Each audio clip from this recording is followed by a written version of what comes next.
A imutável lei de Deus. Abriu-se no céu o templo de Deus, e a arca do seu concerto foi vista no seu templo. Apocalipse 11:19. A arca do concerto de Deus está no Santo dos Santos, ou Lugar Santíssimo, que é o segundo compartimento do santuário. No ministério do tabernáculo terrestre, que servia como exemplar e sombra das coisas celestiais, este compartimento se abria somente no grande dia da expiação para a purificação do santuário. Portanto, o anúncio de que o templo de Deus se abrira no céu e de que fora vista a arca de seu concerto indica a abertura do lugar santíssimo do santuário celestial em 1844, ao entrar Cristo ali para efetuar a obra finalizadora da expiação. Os que pela fé seguiram seu sumo sacerdote, ao iniciar ele o ministério no lugar santíssimo, contemplaram a arca de seu concerto. Como houvessem estudado o assunto do santuário, chegaram a compreender a mudança operada no ministério do Salvador e viram que ele agora oficiava diante da arca de Deus, pleiteando com seu sangue em favor dos pecadores. A arca do tabernáculo terrestre continha as 2 tábuas de pedra, sobre as quais se achavam inscritos os preceitos da lei de Deus. A arca era mero receptáculo das tábuas da lei, e a presença desses preceitos divinos é que lhe dava valor e santidade. Quando se abriu o templo de Deus no céu, foi vista a arca do seu testemunho.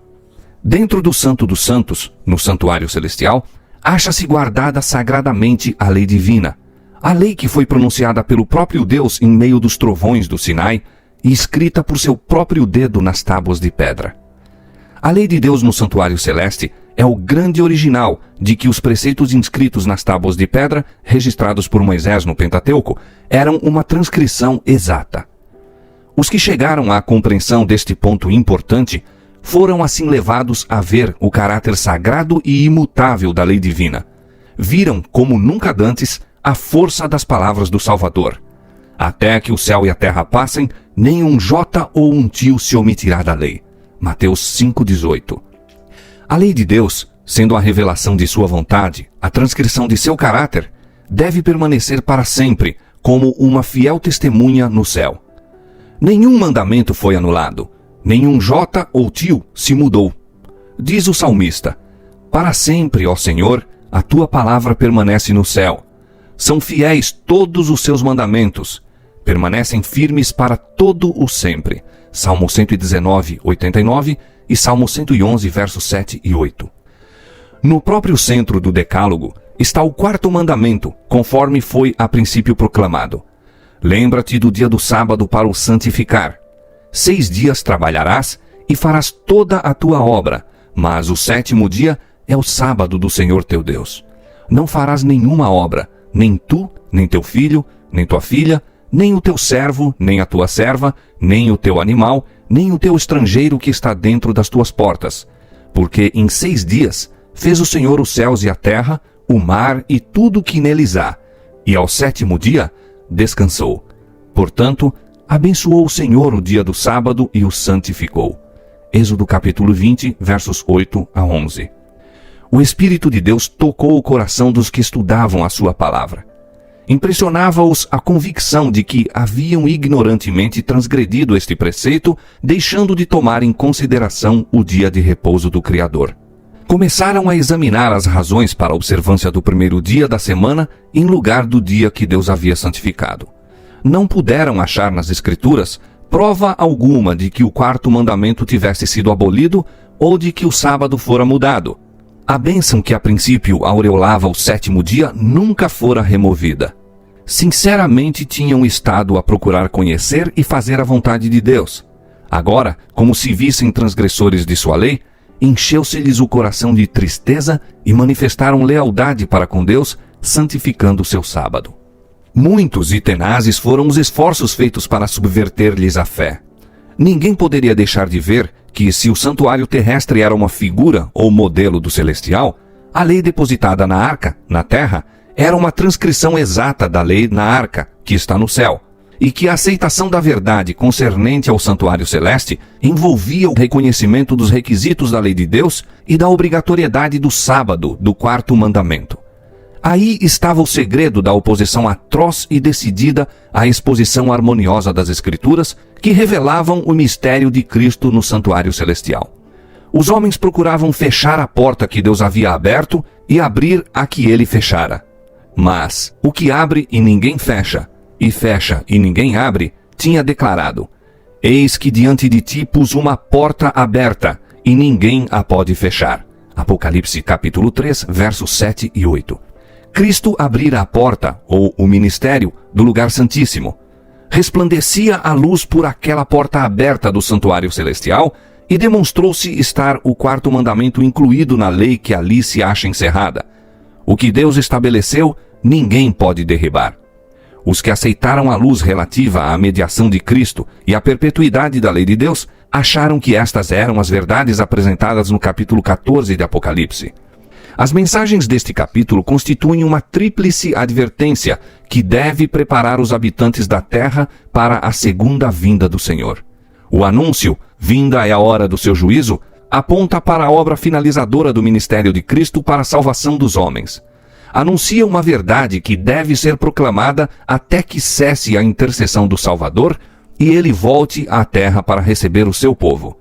A obra do juízo, que começou em 1844, deve continuar até que os casos de todos estejam decididos, tanto dos vivos como dos mortos. Disso se conclui que ela se estenderá até ao final do tempo de graça para a humanidade. A fim de que os homens possam preparar-se para estar em pé no juízo, a mensagem lhes ordena temer a Deus e dar-lhe glória, e adorar aquele que fez o céu, a terra e o mar e as fontes das águas. O resultado da aceitação destas mensagens é dado nestas palavras: Aqui estão os que guardam os mandamentos de Deus e a fé de Jesus. A fim de se prepararem para o juízo, é necessário que os homens guardem a lei de Deus. Esta lei será a norma de caráter no juízo. Declara o apóstolo Paulo: Todos os que sob a lei pecaram, pela lei serão julgados, no dia em que Deus há de julgar os segredos dos homens por Jesus Cristo. E ele diz que os que praticam a lei hão de ser justificados. Romanos capítulo 2, versos 12 a 16.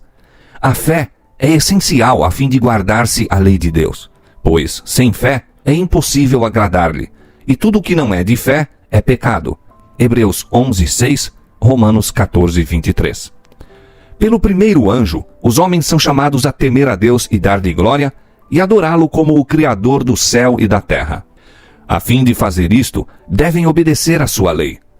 Diz Salomão: Teme a Deus e guarda os seus mandamentos, porque este é o dever de todo homem. Eclesiastes 12, 13. Sem a obediência a seus mandamentos, nenhum culto pode ser agradável a Deus. Este é o amor de Deus, que guardemos os seus mandamentos. O que desvia os seus ouvidos de ouvir a lei, até a sua oração será abominável. 1 João 5, 3 e Provérbios 28, 9. O dever de adorar a Deus se baseia no fato de que Ele é o Criador e que a Ele todos os outros seres devem a existência. E onde quer que se apresente na Bíblia seu direito à reverência e adoração acima dos deuses dos pagãos, enumeram-se as provas de seu poder criador. Todos os deuses dos povos são coisas vãs, mas o Senhor fez os céus. Salmo 96, verso 5. A quem, pois, me farei semelhante para que lhe seja semelhante? Diz o santo. Levantai ao alto os vossos olhos e vede quem criou estas coisas. Assim diz o Senhor que tem criado os céus, o Deus que formou a terra e a fez. Eu sou o Senhor, e não há outro. Isaías 40, versos 25 e 26 e 45, verso 18. Diz o salmista: Sabei que o Senhor é Deus. Foi Ele e não nós que nos fez povo seu. Ó, vinde, adoremos e prostremo-nos. Ajoelhemo-nos diante do Senhor que nos criou. Salmo 100, verso 3, Salmo 95, verso 6. E os seres santos que adoram a Deus nos céus declaram porque lhe é devida sua homenagem. Digno és, Senhor, de receber glória e honra e poder, porque tu criaste todas as coisas. Apocalipse 4, 11. No capítulo 14 de Apocalipse, os homens são convidados a adorar o Criador. E a profecia revela uma classe de pessoas que, como resultado da tríplice mensagem, observam os mandamentos de Deus. Um desses mandamentos aponta diretamente para Deus como sendo o Criador. O quarto preceito declara: O sétimo dia é o sábado do Senhor teu Deus. Porque em 6 dias fez o Senhor os céus e a terra, o mar e tudo o que neles há, e ao 7º dia descansou. Portanto, abençoou o Senhor o dia do sábado e o santificou. Êxodo capítulo 20, versos 10 e 11. Acerca do sábado, diz mais o Senhor ser ele um sinal, para que saibais que eu sou o Senhor vosso Deus. Ezequiel capítulo 20, verso 20. E a razão apresentada é, porque em 6 dias fez o Senhor os céus e a terra, e ao 7º dia descansou e restaurou-se. Êxodo capítulo 31, verso 17. A importância do sábado como memória da criação consiste em conservar sempre presente o verdadeiro motivo de se render culto a Deus, porque Ele é o Criador e nós as suas criaturas. O sábado, portanto, está no fundamento mesmo do culto divino, pois ensina esta grande verdade da maneira mais impressionante e nenhuma outra instituição faz isso. O verdadeiro fundamento para o culto divino, não meramente o daquele que se realiza no 7º dia, mas de todo o culto, encontra-se na distinção entre o Criador e suas criaturas. Este fato capital jamais poderá tornar-se obsoleto e jamais deverá ser esquecido. Foi para conservar esta verdade sempre perante o espírito dos homens que Deus instituiu o sábado no Éden. E enquanto o fato de que Ele é nosso Criador continuar a ser razão por que o devamos adorar, permanecerá o sábado como sinal e memória disto.